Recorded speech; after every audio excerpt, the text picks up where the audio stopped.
আবারও 1971-এর পদধ্বনি, আবারও সেই মুক্তিযুদ্ধের চিত্রটাই যেন সামনে চলে এসেছে। কেন বললাম জানেন? শেখ হাসিনার ফাঁসির রায়ের তথাকথিত স্যাঙ্গারু কোর্টে শেখ হাসিনার ফাঁসির রায় দিতে না দিতেই 24 ঘন্টার মধ্যেই রুশ যুদ্ধজাহাজ বাংলাদেশের জলসীমানায়। কে বুঝলেন? কে বুঝলেন?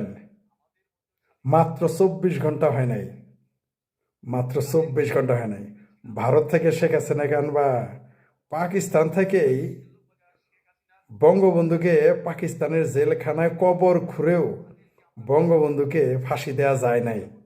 আর ভারত থেকে শেখ হাসিনাকে আইনা ফাঁসি দিব এই শিবির জামাতের স্যাঙ্গারু কোর্ট, শিবির জামাতের ক্যাডারেরা। কি বুঝলেন? 24 ঘন্টা পার হয় নাই, চলে এসেছে রুশ যুদ্ধ জাহাজ।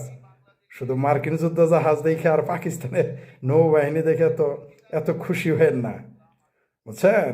ওই পাকিস্তানের সেনাবাহিনী নৌবাহিনী আসে দেখেই জামাতিদের পাছা ফুলে ময়মনসিংহের পাউরুটি হয়ে গেছে। কি বুঝলেন? শেখ হাসিনা, আবারও বলতেছি, আবারও রিপিট করতেছি, 24 ঘন্টা পার হয় নাই, শেখ হাসিনা রায় দেওয়ার পরেই, তথাকথিত স্যাঙ্গারি কোর্টে শেখ হাসিনার বিরুদ্ধে রায় দেওয়ার পরেই, ফাঁসি রায় দেওয়ার পরেই চলে এসেছে রুশ যুদ্ধ জাহাজ। কোথায়? বঙ্গোপসাগরে।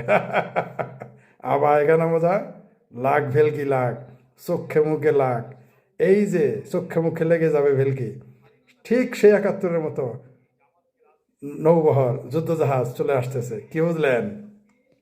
শেখ হাসিনারে ফাঁসি দিবা, অত নালিয়া দেশের না শোনা, অত নালিয়া দেশের না।